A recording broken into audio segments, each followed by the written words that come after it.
Oh, hey, friends and fiends, and welcome to another episode of Cerbs Snack Bar, right here on the Vortex. For the next 28 minutes, check your brain at the door and kick back for a few cinematic snacks that I've thrown together here for you. This episode is going to be all about how crime doesn't pay. We've got a feature in the middle about juvenile delinquency, but then before that, we've got lots of tough guys and sexy gals figuring out mysteries and getting into fights and all kinds of crazy stuff. So kick back and relax and enjoy Cerbs Snack Bar right here on the Vortex. Oh, I float through the air with the greatest of ease, with or without the flying trapeze. My act is so great, gravity I defy, 'cause I drink T-O-D-D-Y. Yes, Toddy, the chocolate malt in a can. Get it, everybody. It's time to drink your chocolate toddy. Mmm, delicious.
Killers. I can't even sleep. Look the way he treats me. He saw the danger signs, but he wouldn't heed them. For him, there was no way out. He couldn't drop her. She was in his mind, in his blood. And if loving her meant tangling with a killer, he was ready for that too. I wanted to reach you. I wanted to talk to you. Oh, so it was me all the time. Between you and I had it all wrong. So it's not the way it looks. Is it, baby? No, it's not the way it looks. Tramp. Tell me all about it. Tramp. Cheap little no-good tramp. If you don't like the whole thing, say so. Call it off. I'm not taking any short count. It's a two-way split. I figured it all out. One for you, one for me. Cut you out half any way you like. In a pig's eye. Can you work it without me? A holdup on an armored car. It hadn't worked in 28 years. Everything laid out. Everything ready. The oil truck, the ice cream wagon, the men planted inside the ground. Every move planned and timed to the split second. Would it succeed? Could it succeed?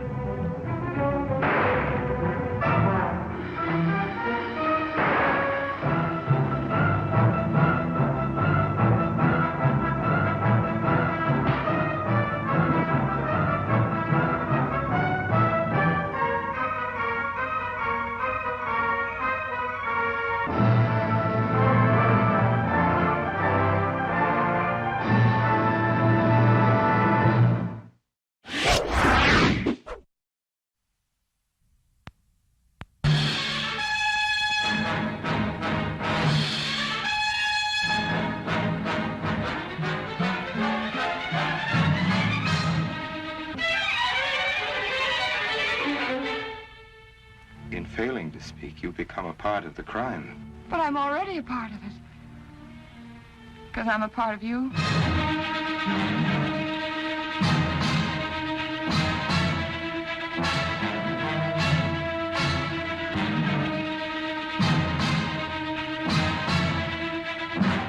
Gee, Mr. Wilson, you must be wrong. Mary wouldn't fall in love with that kind of a man.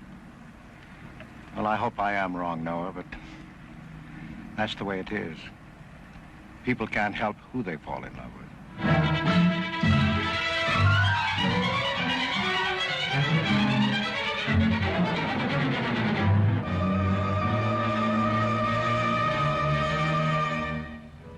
Kill me, I want it. I couldn't face life knowing what I've done to you and what I've done to Noah. But when you kill me, don't touch me with your hand.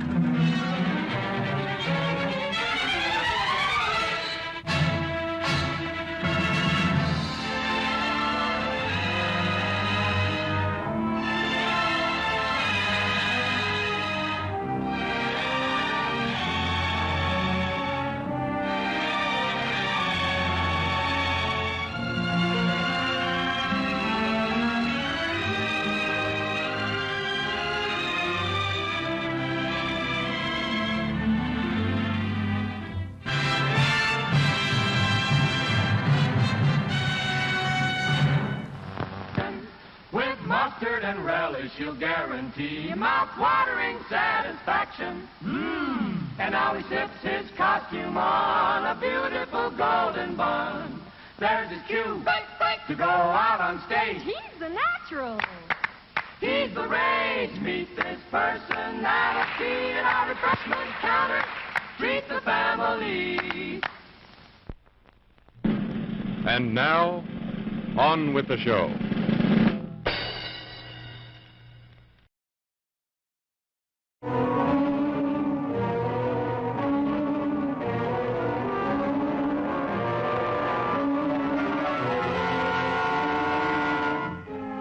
I'm an American, a pilot, and I'm in real trouble.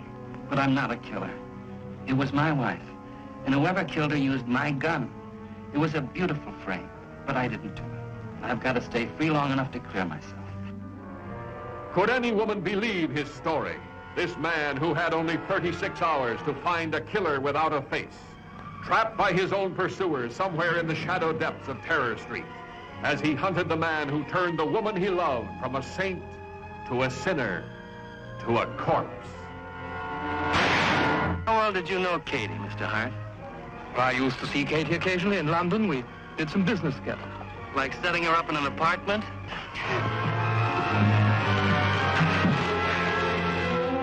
So you're another of Katie's friends. I loved her. I love her even now. You swine, you filthy rotten... Shut up! Police, you're under arrest. A real double cross, huh, honey?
Tell you when we pick up Jamie.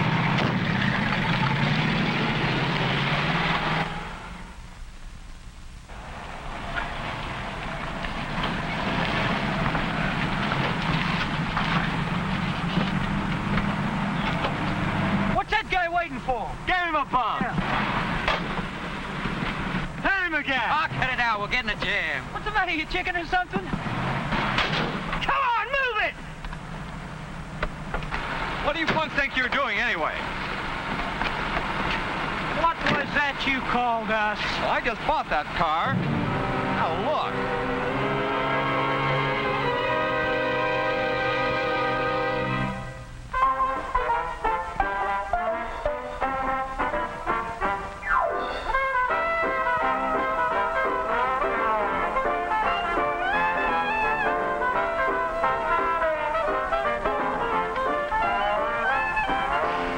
Don't you have any homework, Jamie?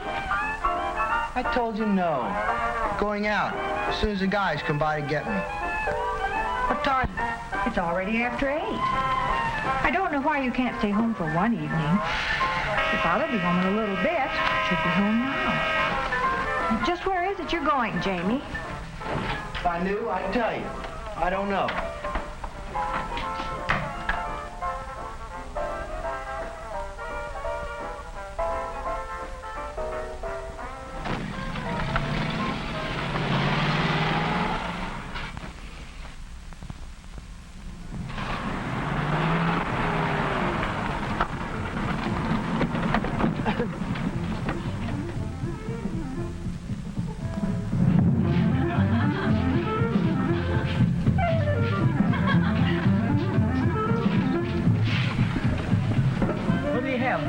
Write your orders with my new pencil. Hey, those are great. My dad's got one just like it. Where'd you get it?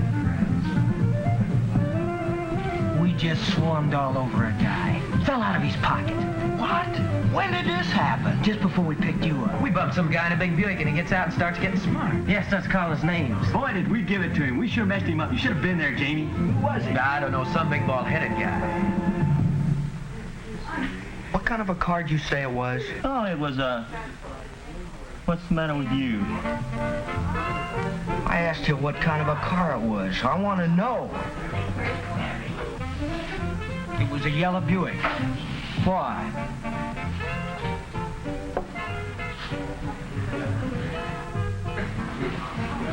What do you want to know for, Jamie?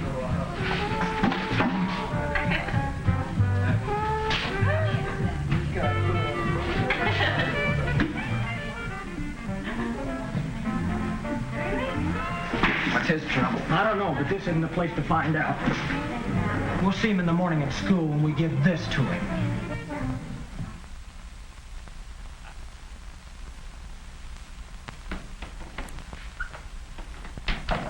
Jamie. How's Dad? How did you know? I heard it over the radio. How is he? He'll be all right. He's resting now. He was terribly shaken up and bruised, though. Oh, it makes me sick to think about it. Jamie. I'm sorry, Dad. I'm sorry. There's nothing for you to be sorry about, son. It wasn't your fault.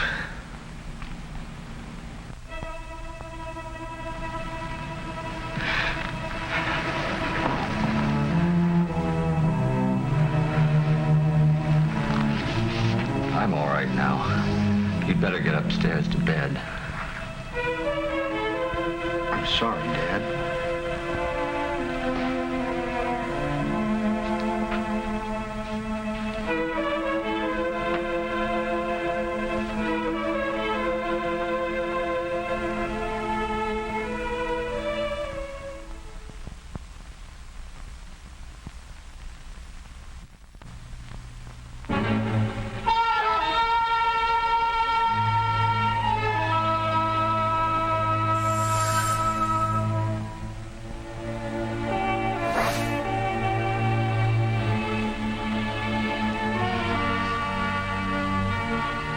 Better take this back, Jamie. We didn't know it was your dad, Jamie. We wouldn't have done it if we'd known. Leave me alone. Take it, Jamie. You keep it. I don't want anything more to do with it. Now, look, Jamie, don't get smart. Don't forget, you could have been along instead of one of us. Could have been one of our dads. Wouldn't see me moping around if it had been my old man. Don't worry. I'm not forgetting a thing. Just count me out from now on. There he is. Jamie, we want to talk to you. He's busy. Have you seen the paper this morning, Jamie? Have you read about the special session of the city council they're having this morning? And all the things they're talking about doing. A curfew, upping the age of driver's licenses, canceling the football games, the parties, the dances, and everything else. And it isn't fair, Jamie. Most of the high school students haven't had anything to do with the things that have been happening. Like last night, and the statue that was broken, and the theater seats, and all that. But we're all going to suffer for it. I didn't have anything to do with it either. And don't look at us. We didn't kick over any statues. You've got to help us, Jamie. Well, what do you expect me to do? We're going over to the city council meeting right now and see if they won't listen to our side before they do anything about it. Mr. McPherson said we could go. He excused us from school. And he said you could go with us. Look, all of you, leave me out of everything you're planning. All I want to do is mind my own business. But this is your business, Jamie. You heard him. He's not going anywhere. He's no sap. We're going to the city council. Go ahead and laugh. Right now, you guys are more afraid than we are, but you're not fooling us. You think you can laugh at anybody who stands up to you, and pretty soon everyone else is laughing at him, and you think you've won. Well, I don't care if you laugh or not. It won't be funny if the city council does what they're talking about. I wouldn't advise any of you to go to that meeting if I were you. I'm warning you. Are you going with us, Jamie? No, he's not. I'm talking to Jamie. What do you want me to do? They'll listen to you, Jamie, because it was your dad that...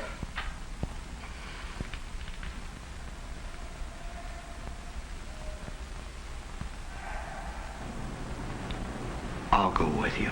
You're not going anywhere.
We're not talking about pranks and letting off steam.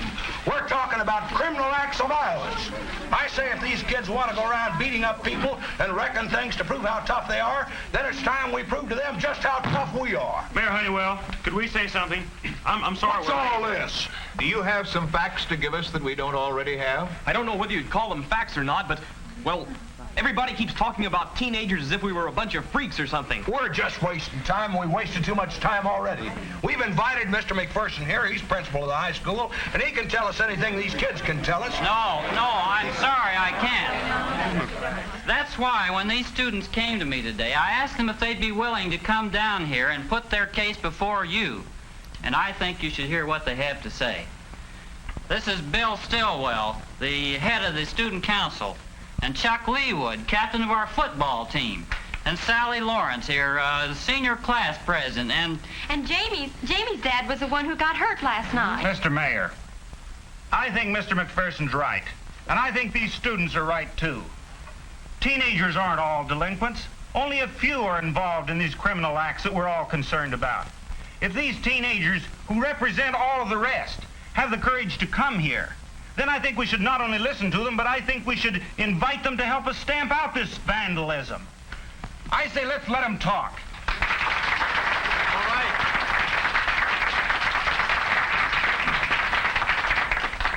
We don't want to punish all teenagers for the trouble a few are causing, but something has to be done.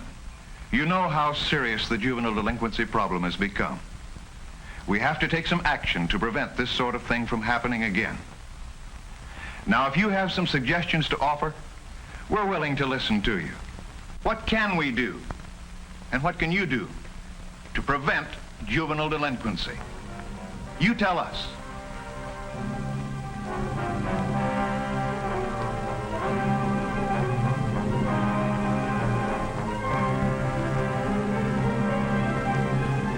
What would you do if you were Jamie?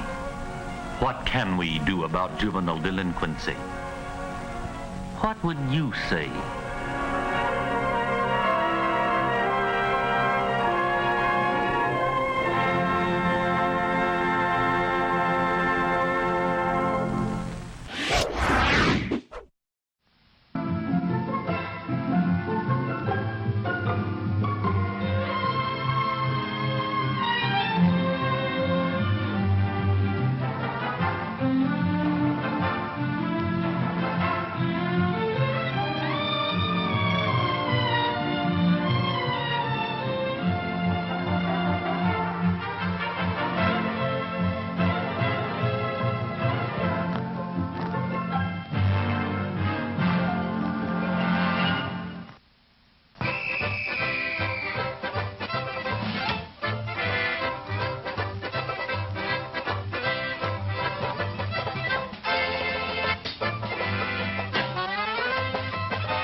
Dense forest once covered all of Piney Ridge, but no longer is the region a mystery. Modern highways have penetrated the darkness and brought in the light. Not so in Oxhead Woods, further south. Wait, don't take the Oxhead Woods. The footbridge across the creek is out. Mr. Morgan, Take the long way around. But I'll save 2 miles by cutting through the woods. But you won't save yourself from the screams in the night that'll lodge in your bones all your life.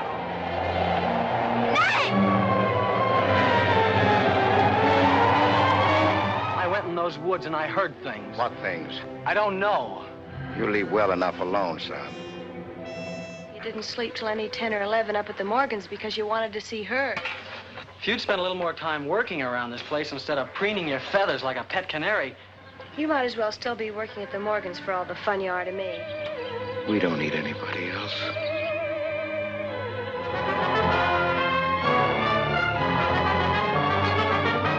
There's no certain place for me on Earth, except out there in that ice house. Does Herb love you that much? Enough to kill for you?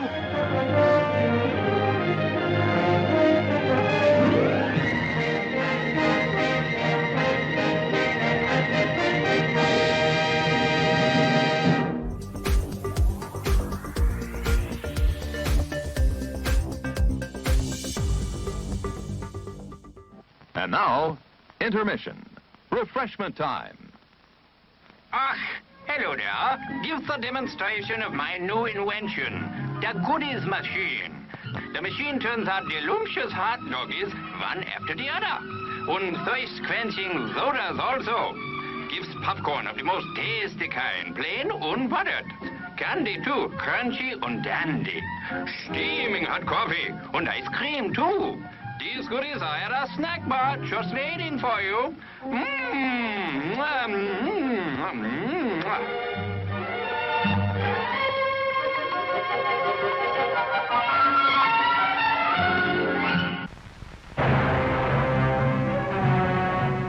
Here, behind the grim walls and bristling battlements of Westgate Penitentiary, live the men of our story. You would call it a prison, but to those who know, it is one big human bomb ready to explode. Here are the conflicts and hates, the desires and dreams of men who chose to live by brute force and now are chained by it. Burt Lancaster, star of The Killers, ruthless ruler of the mob inside. Nothing's okay. It never was and it never will be. Not till we're out. You get that? Out. Hume Cronin, a rat in uniform. I'm the only one who can help you. Captain, I'm a cheap thief. I know I'm a failure. But I'm not an informer. Charles Bickford, trusted, but not too far. That's right, Captain. Like the book says, we always get what's coming to us. All of it. And the women on the outside. Yvonne DiCarlo. Promise me you won't come here again. If the police should find you. Anne Blythe. Every time you walk out that door, I'm afraid you're never coming back. Ella Raines. All my life, the one thing I really wanted was a fur coat. Anita Colby. Brute Force. The stark, savage, searing drama of killers behind bars, fighting to get out to the women they can't be sure are waiting.